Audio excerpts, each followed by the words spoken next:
एक जगह हम गए, अपने इलाके में साथे पीर साहब रहे बैठे,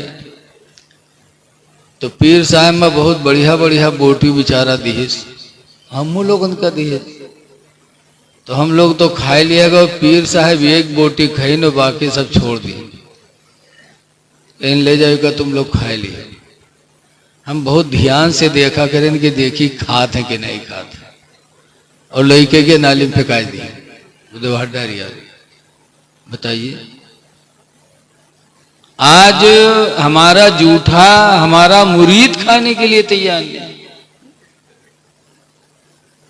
ऐ लोगों से ऊपर बिटिया दमाद रोजी कमाने के लिए घर से निकलने लगे। जैसे आज हम लोग दिल्ली बंबई जाते हैं, हमें ऐसे वो भी निकले। जब निकले तो निकलते वक्त उन्होंने अपनी बीवी से कहा, ला तंजली मिनल उलुवी इला सफली, ऐ मेरी बीवी तुम ऊपर से नीचे न उतरना, हत्ता रुजिअ मिन सफरिना, यहाँ तक कि मैं सफर से वापस आ जाऊं। ये कह के चले गए। नीचे उस लड़की के बाप रहते थे। हदीस में फमरदा अबूहा, तो उस लड़की का बाप बीमार हो गया। लड़की नीचे बाप, लड़की ऊपर बाप नीचे, बाप बीमार हो गया। जब लड़की ने सुना कि मेरे अब्बा की तबीयत खराब है, और ये भी सोचा कि मेरे शौहर मना करके गए थे कि नीचे न उतरना, तो हदीस में फारसलत इमरातन इला रसूलिल्लाह, तो उस औरत ने, उस लड़की ने एक औरत को हुजूर के पास भेजा कि जाके हुजूर से मसला पूछो कि क्या मैं नीचे बाप को देखने के लिए उतर सकती हूँ, मेरे शौहर ने मना किया था। जब हुजूर से पूछा फकाल रसूलुल्लाह ला, तो सरकार ने फरमाया नहीं, हत्ता ततियाल ज़ौजके, उससे कह दो नहीं नहीं, यहां तक कि तू अपने शौहर की फरमाबरदारी कर, नीचे न उतर। नीचे नहीं उतरी, लिखा है फस्तद्दु मर्ज़ु अबीहा, तो उसके बाप की बीमारी और बढ़ गई। सुम्मा अरसलत इमरातन इला रसूलिल्लाह, फिर उसने एक औरत को हुजूर के पास भेजा कि जाके हुजूर से पूछो कि इसी सूरत में उतर सकती हूँ कि नहीं। फकाल रसूलुल्लाह ला, तो सरकार ने फरमाया नहीं। हदीस में हत्ता माता अबूहा, यहाँ तक कि उसके बाप का इंतकाल हो गया। लड़की ऊपर है, बाप नीचे, बाप का इंतकाल हो गया। तो हदीस में फसुम्मा अरसलत इमरातन इला रसूलिल्लाह, तो उसने फिर एक औरत को बारगाह नबी में भेजा कि जाके पूछो कि मेरे बाप का इंतकाल हो गया, मैं बाप का चेहरा देखने के लिए नीचे उतर सकती हूँ कि नहीं। जब पूछा तो सरकार ने फरमाया ला, नहीं, नीचे नहीं उतर सकती, तो अपने शौहर की फरमाबरदारी कर। नीचे नहीं उतरी। लड़की के बाप का जनाजा तैयार हुआ। अल्लाह के रसूल भी जनाजे में तशरीफ ले गए। नमाज पढ़ के जब उसको दफनाने लगे, तो दफनाने के वक्त एक गैबी आवाज आई, कद गफरतो बिहसनाति बिन्तिही, मैंने इसको बख्श दिया इसकी लड़की की नेकियों के वसीले से। जब ये गैबी आवाज आए तो सरकार मुस्कुरा के फरमाते हैं, लोगों देखो ये वो खुश नसीब इंसान है कि आज बख्शा जा रहा है तो अपनी लड़की की नेकी के वसीले से बख्शा जा रहा है। इससे पता चला कि औलाद की नेकी माँ बाप के काम आ सकती है। औलाद नेकियां करेंगी तो माँ बाप भी उसके वसीले से अल्लाह की रहमत के मुस्तहिक हो जाएंगे। और दूसरी बात ये भी मालूम हुई कि शौहर की इताअत कितनी जरूरी है, अल्लाह के नबी ने फरमा दिया। हमारी माँ बहनों को भी चाहिए कि शौहरों को राजी करें, उसी में खुदा की भी रजा है, और हम और आप उनके साथ अच्छा सलूक करें। इसीलिए हदीस पाक में नबी हुरैरा काला काला रसूलुल्लाह, हजरत अबू हुरैरा फरमाते अल्लाह के रसूल ने इरशाद फरमाया, अस्तौसू बिन्निसाई खैरा, ऐ लोगों मैं तुम लोगों को वसीयत करता हूं कि औरतों के साथ भलाई किया करो। क्यों? फ़इन्नहुन्ना खुलिक़ना मिन दिलइन, इसलिए कि औरतें टेढ़ी पसली हड्डी से बनाई गई हैं। टेढ़ी हड्डी से इनकी पैदाइश हुई है। टेढ़ी हड्डी सीधी करोगे तो टूट तो जाएगी, लेकिन वो हड्डी सीधी नहीं होगी। ऐसी औरतें इनका ज्यादा सुझई हो तो तिलाक तो ले ले, लेकिन सुझई है ना। तो अल्लाह के नबी फरमाते इनके साथ भलाई किया करो। दोनों में एक दूसरे के साथ अच्छा सलूक करने का हुक्म मेरे नबी ने दिया। नेकियां कर लो। हदीस पाक में है अल जन्नतो तस्ताक़ु अर्बाता नफ़रिन यौमल क़ियामा, कि क़यामत के दिन जन्नत 4 लोगों को पुकारेगी। नंबर 1 पर फरमाया तालील कुरान, कुरान पढ़ने वाले को जन्नत पुकारेगी। कुरान पढ़ो। हजरत अली शेर खुदा रदी अल्लाह ताला अन्हु कुरान से कितना लगाव रखे थे। इमाम आदम जब जेल गए तो जेल में जितने दिन रहे उतने दिनों में इमाम आदम ने 7000 मरतबा कुरान करीम को खत्म किया था। एक बुजुर्ग थे हजरत अबू बकर बिन अय्याश, उनका इंतकाल होने लगा तो उनकी लड़की रोने लगी। तो अबू बकर बिन अय्याश कहते बेटी मेरी जागने का वक्त है, तुम रो रही हो। काबा इसलिए रो रही हूं कि आपका ठिकाना खुदा जाने जन्नत है कि जहन्नम है, इसलिए मैं रो रही हूं।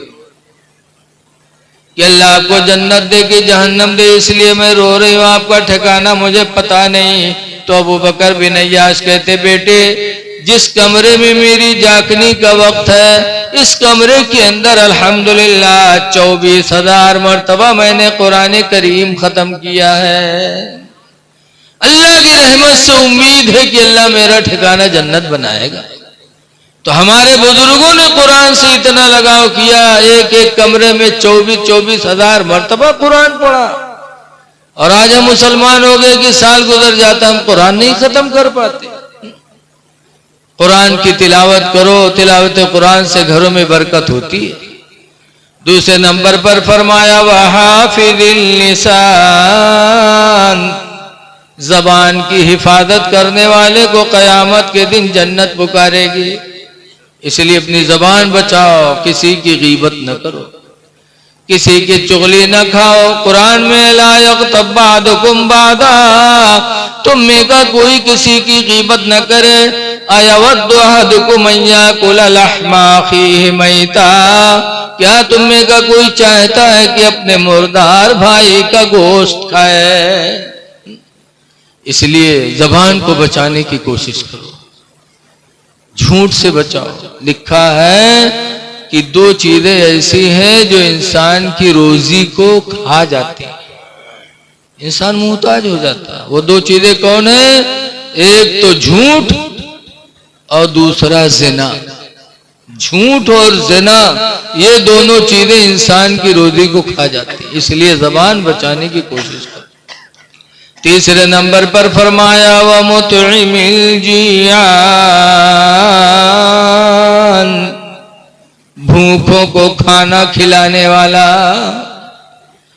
कोई भी भूखा हो, चाहे हिंदू हो चाहे मुसलमान हो, अल्लाह का बंदा वो भी है, अगर भूखा मिल जाए तुम्हारे पास हो तो उसको खिलाओ, जरूर खिलाओ। खाना खिलाना बहुत बड़ा सवाब का काम है। रहम करो तो अल्लाह आप पर रहम फरमाएगा, चाहे हिंदू हो चाहे मुस्लिम हो। एक दूसरे के साथ अच्छा बर्तावा करो। खाना खिलाने वाले को कयामत के दिन जन्नत पुकारेगी। चौथे नंबर पर सरकार ने फरमाया वसाइमी फी शहरी रमज़ान, रमजान के महीने में रोजा रखने वाला। अल्लाह रमजान का महीना ला रहा है, रजब शरीफ का चांद नजर आ गया। 1 तारीख रजब की चालू हो गई, 2 महीने के बाद अल्हम्दुलिल्लाह रमजान का चांद निकलने वाला। तो ये लोगों, जब वो मुकद्दस महीना मिले तो रोजे की कद्र करो, नेकियां कर लो। अपनी ज़िंदगी के हर वक्त को गनीमत समझो, सहाबे किराम की ज़िंदगी को नज़रों के सामने रखो कि उन्होंने किस तरह अल्लाह और अल्लाह के रसूल को राज़ी करने की कोशिश की। उसी तरीके से हम और आप भी सोचें, अल्लाह की रज़ा के लिए काम करें। कुरान हकीम 21वें पारे के शुरू में है, रिज़वानुम मिनल्लाहि अकबर, अल्लाह को राज़ी कर लेना ही सबसे बड़ा अमल। कोई भी काम करो तो उसमें सोचो कि अल्लाह हमसे राज़ी हो जाए। इसलिए कि बुखारी की हदीस है, सबसे पहली हदीस यही है, इन्नमल अमालु बिन्नियात, बेशक अमलों का दारो मदार नियत पर है। फमन कानत हिजरतहु इलल्लाहि व रसूलिही, तो जिसकी हिजरत अल्लाह और उसके रसूल के लिए होगी, फहिजरतहु इला मा हाजरा इलैह, तो उसकी हिजरत वही तक होगी जहां तक उसने किया, यानी अल्लाह के रसूल की रजा उसको मिल जाएगी। देखो, मुसलमानों ने मक्का छोड़ा था, जब हुजूर ने हिजरत की तो मुसलमानों ने भी हिजरत किया, बीवी बच्चे घर मकान सब छोड़ दिया, अल्लाह के रसूल की मोहब्बत में मदीना पहुंच गए। जब वहां पहुंचे तो मदीने के अंसारियों ने बड़ी कुर्बानी की। देखा कि ये सब इस्लाम के नाम पर सब छोड़ आए हैं, तो मदीने के अंसारियों ने अपना घर भी दिया, और जिसके निकाह में 2 बीवियां थी, एक बीवी को तलाक देके एक मुहाजिर को दे दिया। इस तरीके से जो मक्का से गए थे बगैर बीवी के थे, बीवी वाले हो गए। जो मक्का में गरीब थे मदीने में जाकर मालदार हो गए। मदीने के अंसारियों ने इतना दिया मुहाजिर मुसलमानों को। तो मक्का में जो मुनाफिकीन थे वो लोग सुनिन कि अरे यार फलनवा यहाँ गरीब रहा है, हुआ गवा पैसों पाएगा तमाम और मेहरू पाएगा। वह जो मुनाफिक थे वो मक्का से चल पड़े, किस लिए कि मदीना जाएंगे तो हमें औरतें भी मिल जाएंगी, दौलत भी मिलेगी। तो औरत और दौलत की चक्कर में वो मक्का छोड़कर मदीना पहुंच गए। जब मदीना पहुंचे तो सरकार ने फरमाया था, इन्नमल अमालु बिन्नियात, बेशक अमलों का दारो मदार नियत पर है। जिसकी जैसी नियत होगी उसको वैसे उसका सिला मिलेगा। तो हर काम में नियत अच्छी रखो। इसीलिए हजरत अबू हुरैरा रज़ियल्लाहु अन्हु रवायत करते हैं कि लोगों, अमलों में खुलूस पैदा करो, इखलास पैदा करो, इसलिए कि तुम्हारे अमलों का परखने वाला बड़ा दाना है, अल्लाह बहुत अक्लमंद। तो इसलिए ये इसाले सवाब की महफिल है। देखिए, हर मुसलमान का फर्ज बनता है कि अपने भाई के लिए दुआ करो। हजरत उमर रज़ियल्लाहु ताला अन्हु ने भी